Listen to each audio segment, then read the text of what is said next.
Hello students, आपका स्वागत है कक्षा 9th ए की गणित में। और वर्कशीट नंबर 11 से हम काम शुरू कर रहे हैं। प्रश्नावली नंबर 2.2 का तीसरा क्वेश्चन से हमारी शुरुआत है, क्योंकि पिछले 2 क्वेश्चन आप पहले ही हल कर चुके हैं। तो क्वेश्चन नंबर 3 से शुरू करते हैं।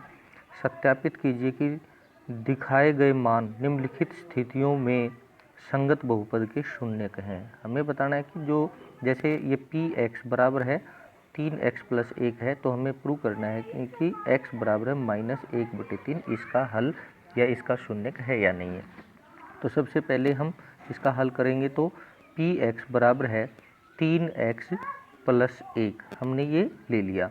अब x की जगह पे x बराबर है -1/3 को बहुपद में रखने पर, अब यहाँ पे p इस इंटू में x था, x की जगह पे हमने रख दिया x का मान -1/3।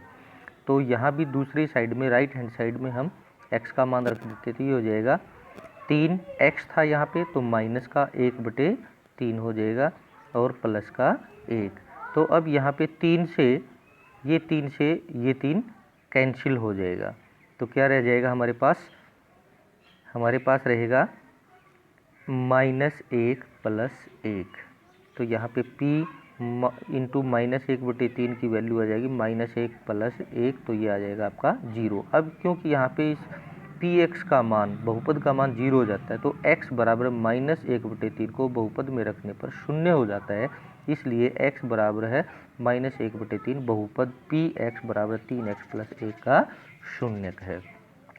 इस तरह से हम सभी हलों में हमें यही देखना है कि यदि बहुपद का मान 0 हो जाए तो x का वह मान उस बहुपद का शून्यक हो जाता है। अगर बहुपद का मान 0 नहीं होता तो वह उसका शून्यक नहीं होता। अब हम इसका भाग नंबर 6 हल करते हैं। px बराबर है lx + m, तो यहाँ पे और x बराबर दिया हुआ है -m/l। अब हम इसका हल करते हैं, तो हमारा जो बहुपद है यहाँ पे px बराबर है l + m। अब यहाँ पे हम क्या करेंगे, x का मान बराबर है -m/l रखने पर, तो क्या हो जाएगा, हम बहुपद में जहाँ भी x दिखाई दे वहाँ पे -m/l रखना है। तो p इंटू -m/l बराबर है, तो l इंटू x था, x की जगह पे हमने रख दिया -m/l। तो l से l यहाँ पे कैंसिल हो जाएगा, तो यहाँ हमारा बचता है -m + m। तो यहाँ भी आपका बहुपद का मान 0 हो जाता है, इसलिए x बराबर है -m/l बहुपद px lx + m का शून्यक है। अब हम इसी क्वेश्चन नंबर 3 के भाग नंबर 7 पे चलते हैं।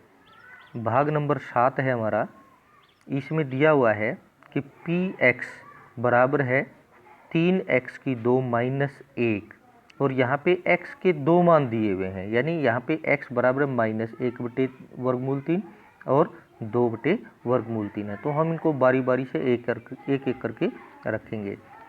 यहाँ पे हमने ले लिया px, यहाँ पे हमने ले लिया px बराबर 3x की 2 - 1, और पहले हमने x का मान रखा है -1/√3, इसको हमने बहुपद में रखेंगे। तो क्या होगा, p इंटू एक्स की जगह पे -1/√3 बराबर है, यहाँ पे क्या आ जाएगा 3 इंटू में -1/√3 का वर्ग।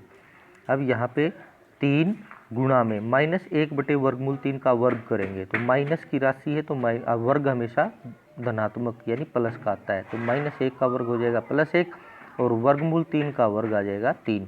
इस तरह से यहाँ पे हमारा 3 से 3 कैंसिल हो जाएगा और माइनस का है 1, तो यहाँ पे आ जाएगा आपका 1 - 1, तो बराबर आ गया 0। तो यहाँ पे क्या हो गया हमारा x बराबर है -1/√3 बहुपद का शून्यक है।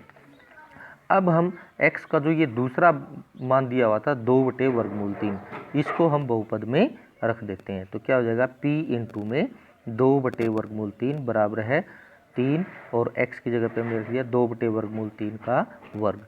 इस तरह से हम इसको हल करते हैं, तो 3 गुणा में ऊपर 2 का वर्ग हो जाएगा आपका 4, और नीचे √3 का वर्गमूल हट जाएगा, तो क्या बचेगा 3, और इस तरह से यहाँ भी 3 से 3 कैंसिल होकर के क्या बचेगा, हमारे पास बचेगा 4 माइनस 1। तो ये आपका हल आ जाएगा 3।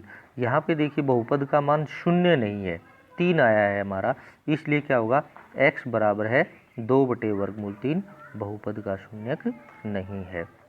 अब हम आते हैं क्वेश्चन नंबर 4 पे। क्वेश्चन नंबर 4 में क्या दिया हुआ है, क्वेश्चन नंबर 4 में है निम्नांकित प्रत्येक बहुपद का शून्यक ज्ञात कीजिए। हमें इसका शून्यक निकालना है। जैसे इसका ए पार्ट है तो यहाँ पे आपको दिया हुआ है px बराबर है x + 5। तो हमें x का कोई ऐसा मान चाहिए जो इसको बहुपद को शून्य कर दे। तो इसलिए क्या हो जाएगा, x बराबर है, हम शून्य रख देते हैं तो क्या हो जाएगा, p0 बराबर है x + 5। p0 का मतलब क्या होगा हमारा यहाँ पे शून्य, यानी x + 5, ये x + 5 बराबर हो गया शून्य।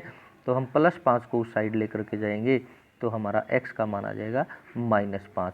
तो px का शून्य क्या होगा, जो यहाँ पे हमारा मान आया है -5, इसलिए px का शून्य -5 है। इसी प्रकार से आप इस क्वेश्चन के जो अन्य भाग हैं इनमें भी हमें क्या करना है, px बराबर 5x - पाई, इसमें x बराबर 4/5 है, तो यहाँ पे आप x का मान 4/5 रख देंगे।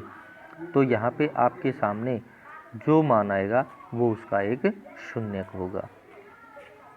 क्वेश्चन नंबर 4 में, क्वेश्चन नंबर 4 ये है। इस क्वेश्चन नंबर 4 में जैसे px बराबर x - 5 है तो यहाँ भी x की जगह पे हम 0 रखेंगे तो क्या हो जाएगा, x बराबर है,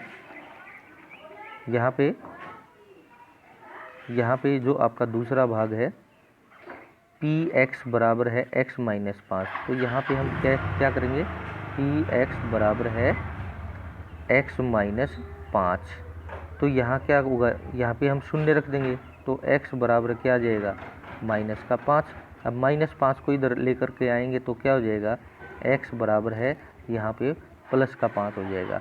इस तरह से इस बहुपद का शून्य क्या हो जाएगा, +5 हो जाएगा। इस तरह से आप इसके सारे भाग हल कर सकते हैं। उम्मीद करता हूँ कि आपको अभी तक जो मैंने क्वेश्चन वीडियो में समझाए हैं आपको समझ में आए होंगे। तो इस तरह से आप अपनी ये एक्सरसाइज 2.2 को अपनी फेयर नोटबुक में कंप्लीट करें। धन्यवाद।